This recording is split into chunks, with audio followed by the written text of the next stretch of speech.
Hello guys and welcome back to the second part of the final. Okay. Today's the last day. Yay! Today we finish our finals. Okay. So remember you still have two more parts to cover because you covered three other concepts last class. Today you're gonna cover the other two concepts, okay?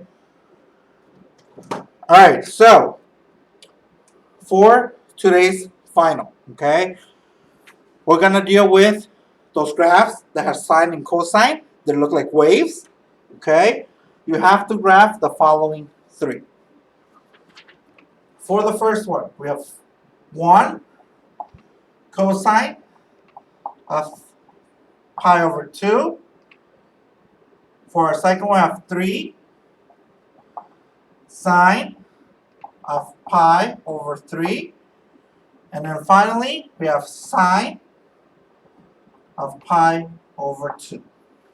Okay, remember, show me how it's going to look on the wave. And for the final one, okay, on the last 6 weeks, we covered a lot of this. We went from polar to rectangular, rectangular to polar. We even graphed them. We even found how to find the points to write a polar in a rectangular form of an equation. So here's your assignment for today, okay, for the final. On the first one, well, technically on all three, okay, I'm going to give you 3 different forms. You have to find whatever's missing. If it's a polar form, find me the rectangular form and graph it for me. If it's a rectangular, if it's a polar form, find the rectangular form and graph it. And if it's a graph, find the polar in the rectangular form. Okay. So for the first one, we have 4 plus 2i. Okay. That's our first one. Hint, hint, it's already in one form. We have to find one more and then graph it. For our second one, we have 2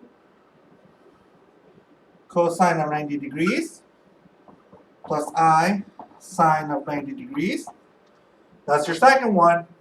And then finally, I have a graph with the point at